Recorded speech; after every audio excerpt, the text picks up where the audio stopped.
Very good morning, students. Today we will discuss LCR series circuit in alternating EMF sources. तो इससे पहले अपन ने discuss किया है LC सर्किट, RC सर्किट और LR सर्किट।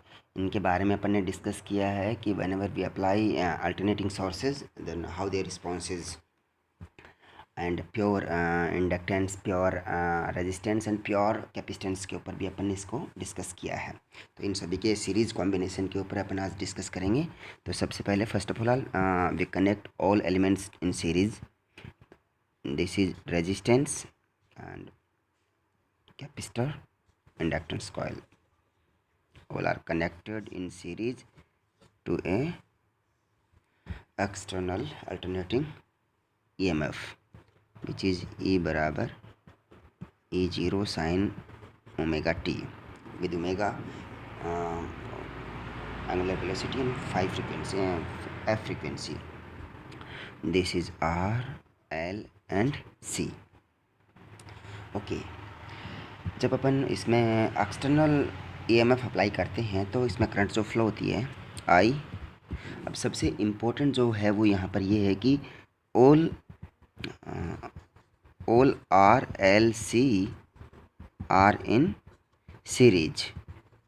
सभी जो एलिमेंट्स हैं वो श्रेणी क्रम में कनेक्टेड हैं, तो इनमें से जो करंट प्रवाहित होगी वह सभी में बराबर होगी। So current in R L C will be equally flow, which is equal to I। इसमें जो RLC में जो धारा प्रवाहित होगी, करंट फ्लो होगी, वह बराबर होगी, या अपन यूँ कह सकते हैं कि IR, I0R, I0L और I0C ये सारे की सारी करंट्स हैं वो एक दूसरे के बराबर हैं एंड इक्वल टू I। जैसी रेजिस्टेंस में होगी उस करंट को अपन I0R लेंगे, इंडक्टेंस में होगी तो I0L लेंगे यहाँ पर, और कैपेसिटेंस में होगी तो I0C करंट से उसको डिनोट करते हैं। अब जैसे इसमें करंट फ्लो होती है और रेजिस्टेंस पर आती जो पोटेंशियल ड्रॉप होता है, पोटेंशियल डिफरेंस होता है ड्यू टू करंट I, उसका मान अपन ले रहे हैं यहाँ पर पोटेंशियल डिफरेंस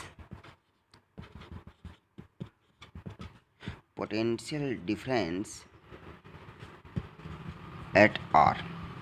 तो R के सिरों पर विभवांतर, R के सिरों पर जो विभवांतर है that is given by V0R और वह होगा I0R।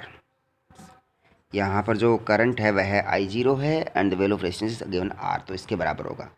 Same potential difference at L पर जो पोटेंशियल डिफरेंस होगा वह होगा V0L बराबर I0 ओमेगा L। यहाँ पर ओमेगा L है, चूँकि omega L is equal to inductive reactance which is given by XL and potential difference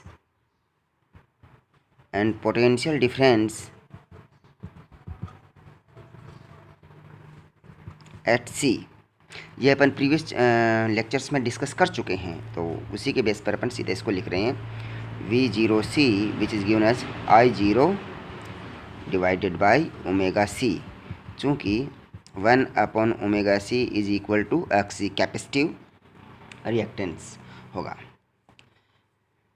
तो we have calculated all 3 voltage at different elements. अब सबसे इम्पोर्टेंट यहाँ पर यह है इन तीनों में कि when we have discussed in previous lecture that कि करंट एंड वोल्टेज के बीच में फेज क्या होगा, what is the phase between current end voltage. तो सबसे पहले अपन ने डिस्कस किया कि जब रेजिस्टेंस में अल्टरनेटिंग सोर्स अप्लाई करते हैं तो जो रेजिस्टेंस पर पोटेंशियल ड्रॉप है, पोटेंशियल डिफरेंस है, वह है the value of V0R and I0 direction, दोनों की डायरेक्शन सेम होती है, it means phi is equal to 0। अगर मैं V0L कहूँ और यह I0 जो करंट है तो इसमें जो V0 है, V0L है, तो यहाँ पर जो V0L है वह करंट से π/2 एंगल आगे रहता है। तो ये V0L होगा यहाँ पर, V0L, और ये इसको V0R ले रहे हैं क्योंकि V0 इसी के रेफरेंस में अपन इसको डिनोट कर रहे हैं।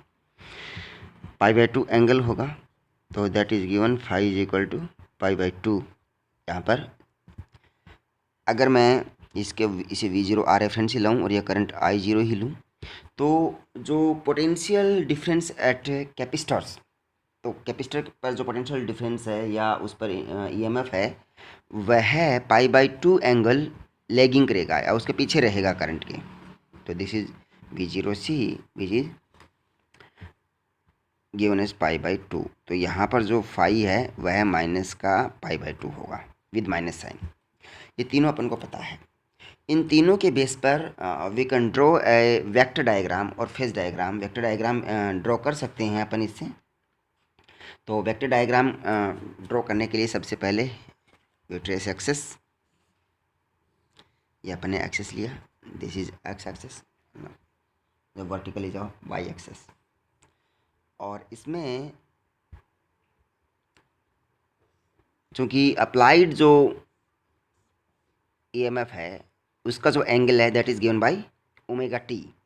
तो सबसे पहले ये पीक वैल्यू E0 और ये angle is given ω/t। Okay, अब what is the value of V0R and I0?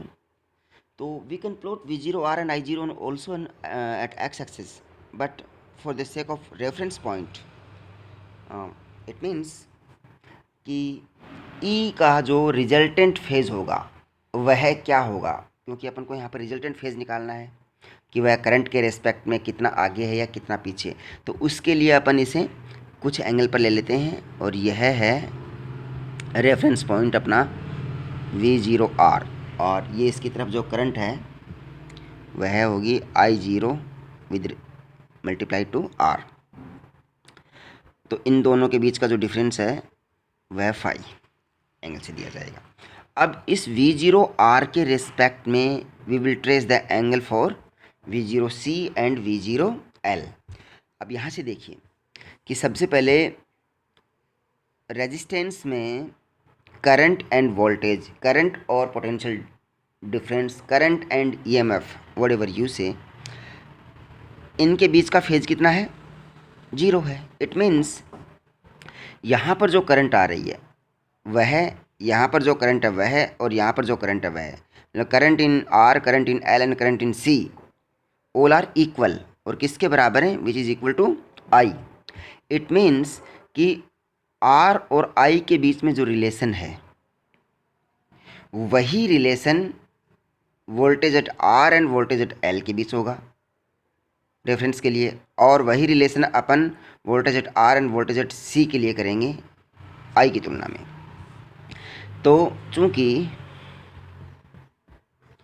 I0 and V0R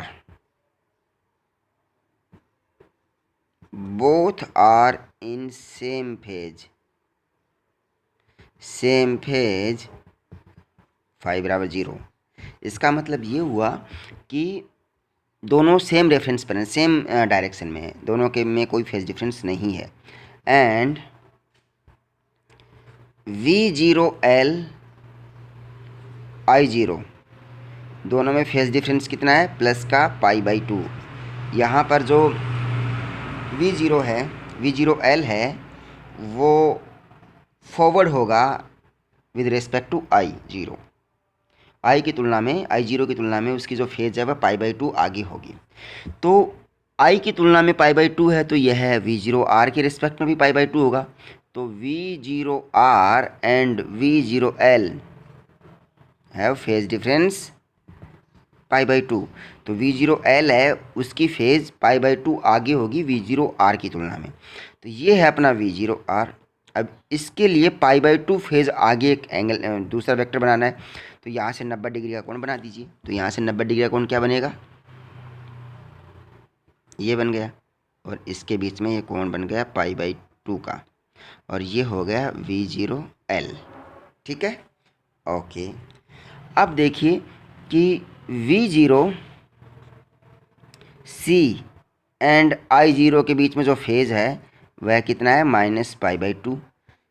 यहाँ से देखिए कि जो V0C है वह I के रिस्पेक्ट में π/2 फेज़ लैग करता है, या π/2 फेज़ पीछे रहता है। तो जो I है, I0 है, उसका फेज़ तो V0R के बराबर है।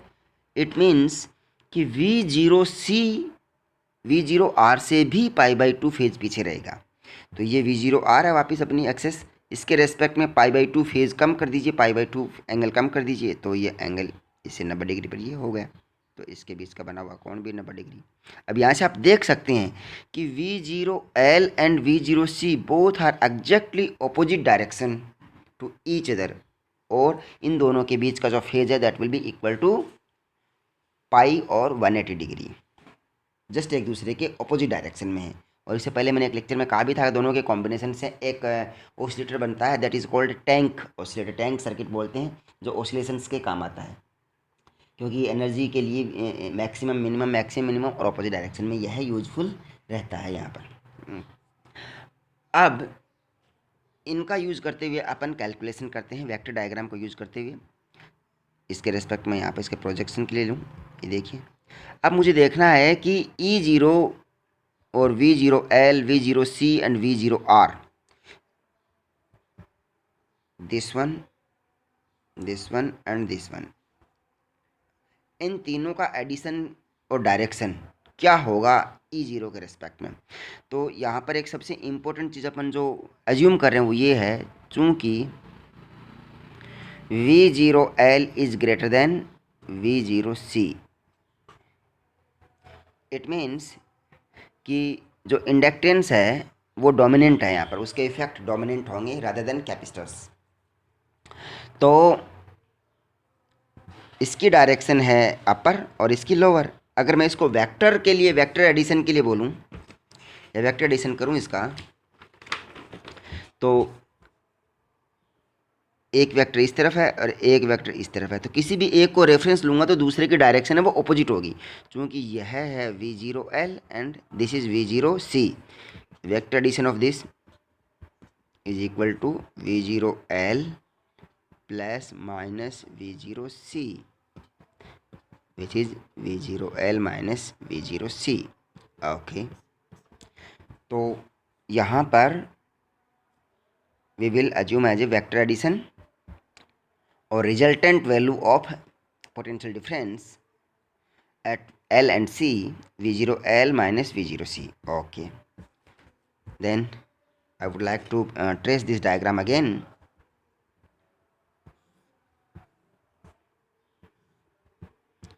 V0R, इसको डॉटेड लाइन से शो करता हूँ, V0C and this is V0L minus V0C। The important thing is कि यहाँ पर जो पॉइंट है, सॉरी ये डॉटेड नहीं होगा, this is the E0 and omega t phi. This point treated as V0L minus V0C and this is V0R. It means आप इसको वेक्टर के लिए, इसकी डायरेक्शन है वह है, इसकी डायरेक्शन के रिस्पेक्ट में π/2 है। चूँकि V0L minus V0C are normal to V0R या परपेंडिकुलर डायरेक्शन में। इम्पोर्टेंट थिंग यहाँ पर, अगर दो वेक्टर हैं वो एक दूसरे के साथ में नॉर्मल डायरेक्शन में हैं तो उसके एंगल को या तो ऑपोजिट डायरेक्शन में या उसकी सेम डायरेक्शन में अपन शो करते हैं। ओके, तो यहाँ पर जो E0 का डायरेक्शन है वह इसके रिस्पेक्ट में ऐसा अपन शो कर सकते हैं। तो E0 is equal to V0R plus V0L plus V0C, vector addition.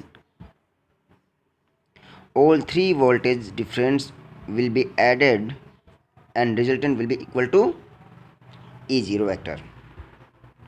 It means कि अपन ने यहाँ पर we have assumed already and vectorally add V0R and V0L, then E0 vector is equal to V0L minus V0C plus V0R. यहाँ पर अपन ने add किया, चूँकि यहाँ पर डायरेक्शन इम्पोर्टेंट है, यहाँ पर लिख दीजिए चूँकि V0L and V0C both are opposite, एक दूसरे के विपरीत हैं. V0L और V0C हैं वो एक दूसरे के विपरीत हैं, both are opposite to each other. It means what? It means कि इनका जो वेक्टर एडिशन है वह माइनस साइन के साथ होगा, और ऑलरेडी वी अज्यूम्ड कि V0L is dominant by with respect to V0C, तो इट शुड बी पॉजिटिव. आगे एक अजम्पशन और लेंगे, when capacitor will be dominant rather than inductance. अभी इसके लिए वैल्यू पुट कीजिए और फाइंड आउट द वैल्यू. तो E0 magnitude is equal to E0 square root V0L V0C vector square plus V0 square R. Sorry, what is the value of V0L? तो V0L है वह है I0 ओमेगा L, V0C है वह है I0 upon omega C, V0R है वह है I0 R. सभी की वैल्यू रख दीजिए. Then E0 is equal to I0 omega L, I0 divided by omega C whole square plus I0 square R square and square root. And यहाँ पर देखिए I0 है, यहाँ पर I0 कॉमन लूँगा स्क्वायर हो जाएगा, यहाँ से भी स्क्वायर को स्क्वायर रूट से बाहर लूँगा तो I0 होगा. तो E0 बराबर I0 under root omega L 1 upon omega C square plus R square, और we can also write it as I0 XL XC square plus R square. and E0 बटे I0 which is equal to what? It is equal to impedance, प्रतिबाधा. Z is equal to XL minus XC square plus R square under root. So this is the total impedance for LRC circuit या RLC circuit, LCR circuit. इसकी impedance हो गई, और इसके respect में ये हो गया टोटल EMF के इक्विवेलेंट, और इससे अपन I को भी कैलकुलेट कर सकते हैं.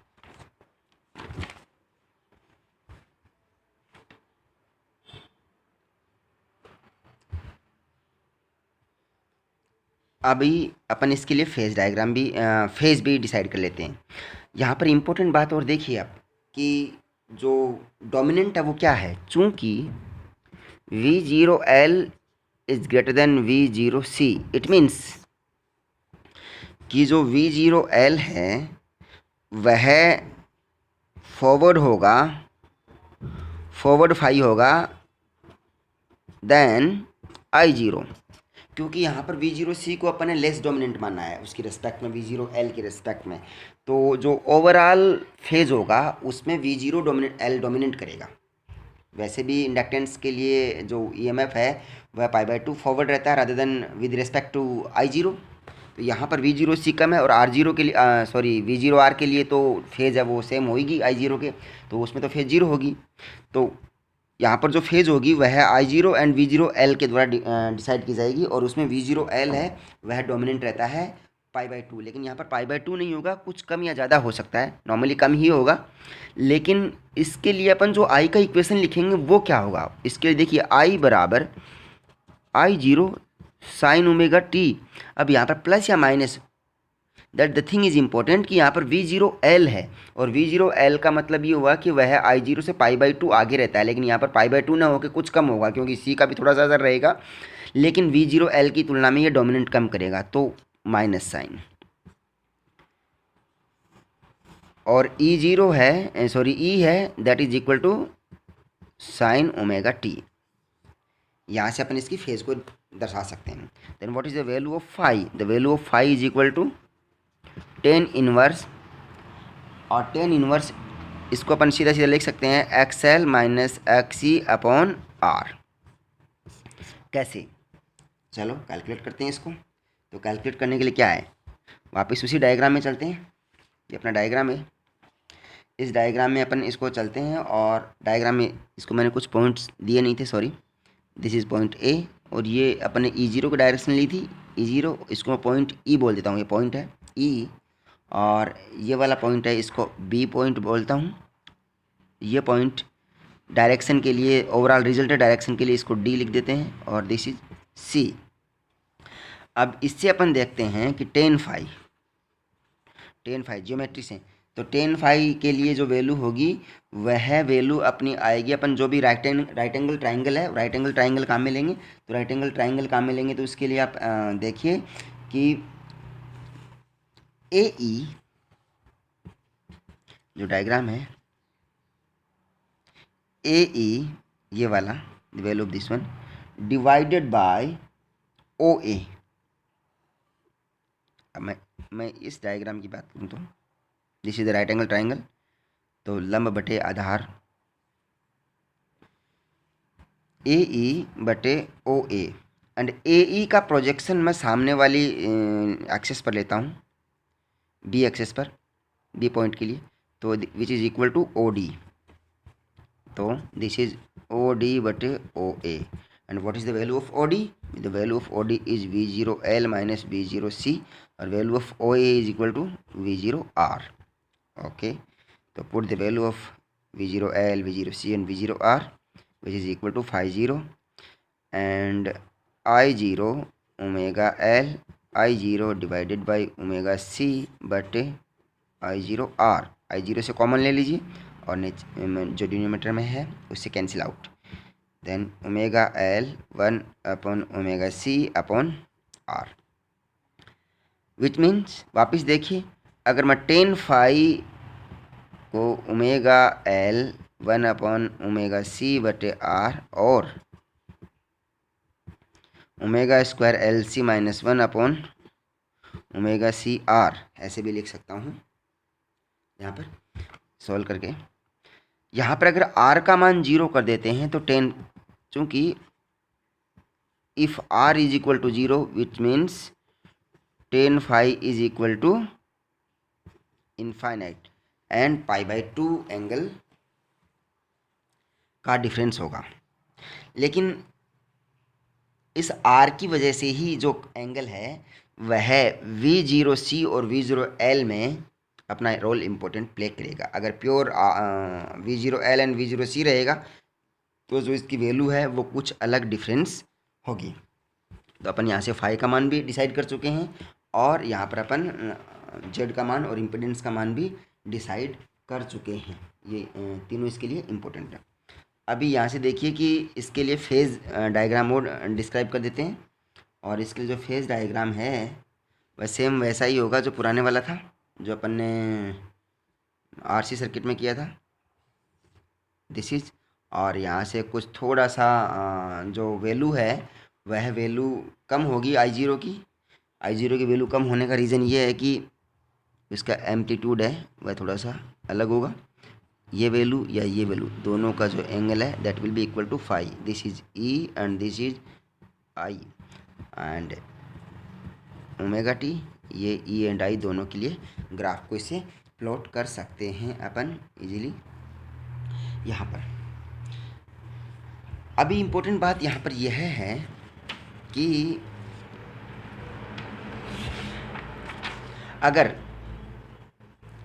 V0C डोमिनेंट है rather then V0L, what does it mean?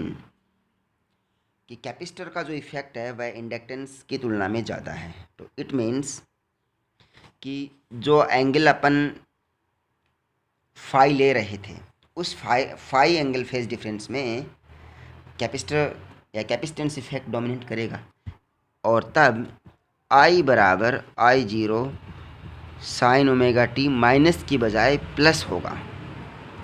और माइनस के बजाय प्लस होगा।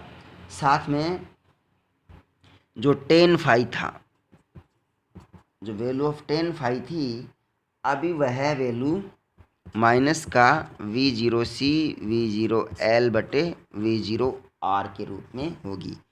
इट मीन्स माइनस 1/ओमेगा C ओमेगा L बटे R यहाँ पर वैल्यू होगी। और इसके लिए इम्पिडेंस Z है, उसको अपन शो करेंगे R² ओमेगा L 1/ओमेगा C का whole square and whole square root with angle -φ,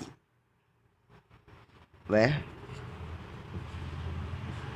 ten phi is equal to 1/ओमेगा C ओमेगा L बटे R। ये वाला फॉर्मूला इसके लिए इम्पोर्टेंट रोल प्ले करेगा।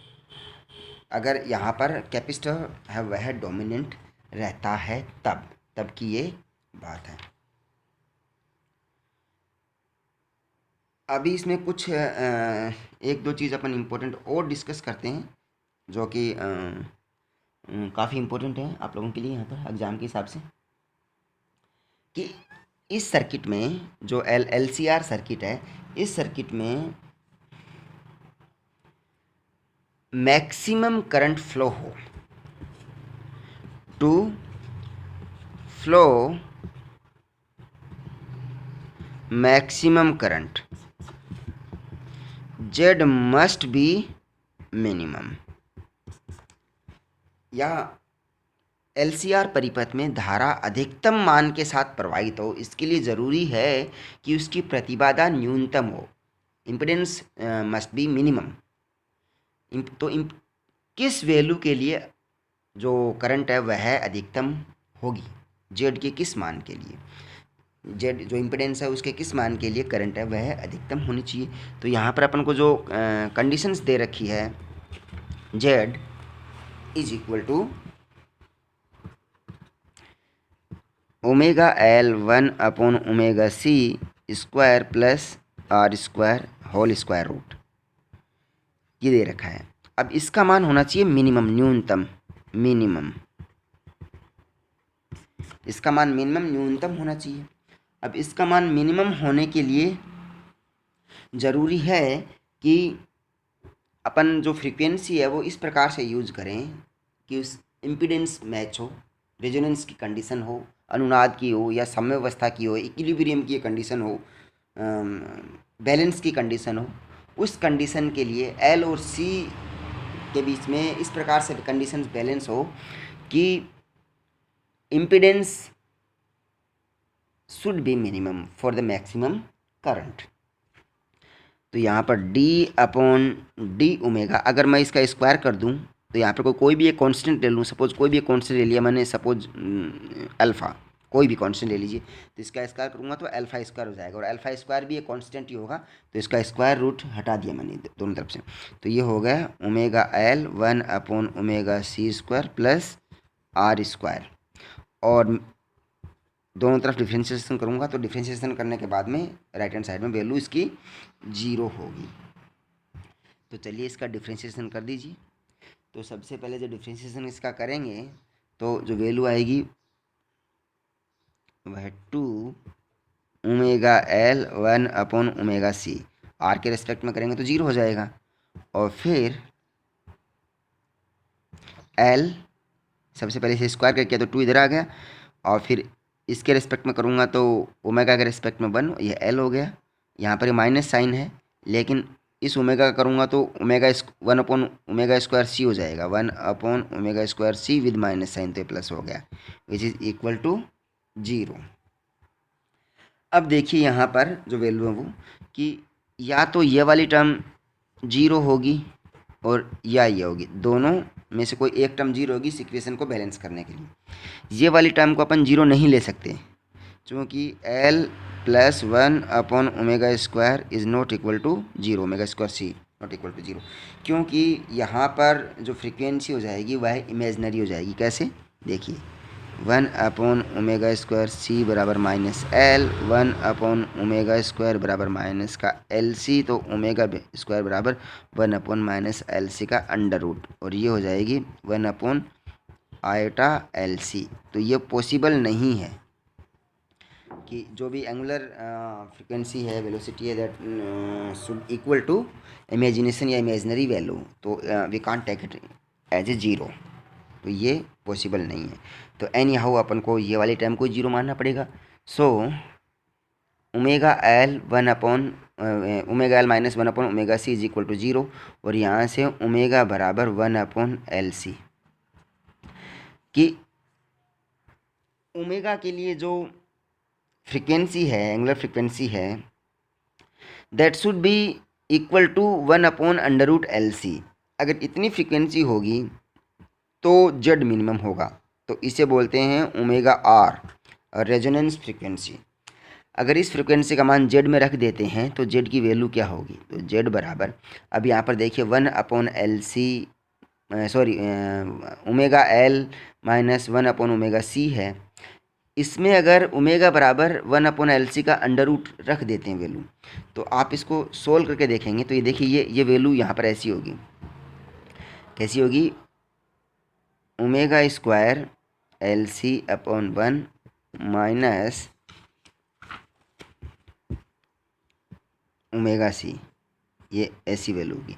अब देखिए ओमेगा स्क्वायर एल सी है, तो यहाँ पर ओमेगा बराबर वन अपॉन एल सी का अंडर रूट है, तो इसका स्क्वायर करूँगा तो वन अपॉन एल सी हो जाएगा। तो यहाँ पर देखिए omega square one upon L C होगा, तो one upon L C into L C, तो एल सी से एल सी कैंसिल, तो ये वन बचेगा, और वन माइनस वन होगा कितना होगा, जीरो होगा। तो इसका मतलब ये वाली जो टर्म है ना, ये जीरो ही हो जाएगी, और सीधा सीधा आप यहाँ से भी देख सकते हैं इसको जीरो के बराबर माना गया। तो जीरो के बराबर होगा तो सीधा सीधी जो वैल्यू होगी जेड की वह होगी आर, कि रेजोनेंस की कंडीशन में एल और सी इन दोनों का इम्पीडेंस एक दूसरे के बराबर हो जाना चाहिए। That is the pure condition for tank oscillator और टैंक सर्किट। ओके, तो जेड का मान उस टाइम में मिनिमम होगा, उस टाइम में जो इम्पीडेंस होगी that will be equal to resistance, और जेड होगा मिनिमम, इसको जेड मिनिमम बोल देंगे, न्यूनतम जेड। और जब जेड मिनिमम होगा तो करंट है वो मैक्सिमम होगी, और वो कितनी होगी, ई जीरो बटे जेड और ई जीरो बटे आर। तो कई बार ये न्यूमेरिकल सवाल पूछ लिया जाता है कि एलसीआर परिपथ में धारा का अधिकतम मान कितना होगा। तो धारा का अधिकतम मान कितना होगा, ये अपने आप में एक कंडीशन अब वो अंडरस्टूड होगी, that condition you have to apply and which is equal to X L is equal to X C, और omega is equal to one upon under root L C, ये मान इसका होगा इसके लिए।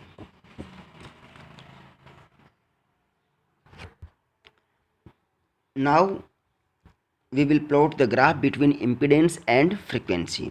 तो ये तो अपना फ्रीक्वेंसी है एंड दिस इज इम्पीडेंस, और अपन को पता है the value of Z is equal to omega L one upon omega C square plus R square, ये इसका फॉर्मूला है। तो ओमेगा के लिए एक वैल्यू है, और वह वैल्यू क्या है, ओमेगा आर, रेजोनेंस फ्रीक्वेंसी। तो देखिए जब ओमेगा का मान जीरो है, जब ओमेगा का मान जीरो है तो ये वाला मान जीरो, और ये वाला मान तो जीरो है, लेकिन ये वाला मान होगा इनफाइनाइट। तो इनफाइनाइट होने का मतलब है कि इसकी वैल्यू अधिकतम होगी। तो फ्रीक्वेंसी का मान जब जीरो होगा तो इम्पीडेंस है वो अधिकतम होगा। सपोज यहाँ कहीं इन्फाइनाइट अनंत की तरफ अपन लेते हैं कोई भी पॉइंट, तो जैसे जैसे ओमेगा का मान बढ़ता जाएगा, ओमेगा का मान बढ़ेगा बढ़ेगा बढ़ेगा, और एक वैल्यू के साथ में न्यूनतम होगा और वापस बढ़ जाएगा। तो ये ऐसा parabolic form bell shape graph है इसका, वो अपन को मिलेगा। जेड ओमेगा के लिए मिनिमम मान, ओमेगा की रेजोनेंस फ्रीक्वेंसी के लिए जेड का मान मिनिमम होगा, और सेम कंडीशन अपन आई के लिए भी ले सकते हैं। तो this is the value for Z. I का मान क्या होगा, जब जेड का मान अधिकतम है तब आई का मान तो न्यूनतम है। तो चलिए यहाँ से शुरू करते हैं, बहुत मिनिमम, और वैसे वैसे जैसे जेड का मान घटेगा वैसे वैसे इसका मान बढ़ेगा, और ऐसे। तो आई का मान अधिकतम कब होगा, जब जेड का मान न्यूनतम है। तो ये ग्राफ हो जाएगा आई के लिए। तो ये न्यूनतम, मैक्सिमम और मिनिमम मान दोनों अपन डिसाइड कर सकते हैं। जेड का जो न्यूनतम मान है वह हो जाएगा आर, और आई का जो अधिकतम मान है वह हो जाएगा ई जीरो बटे आर। ये वैल्यू अपनी यहाँ से अपन को प्राप्त हो जाएगी।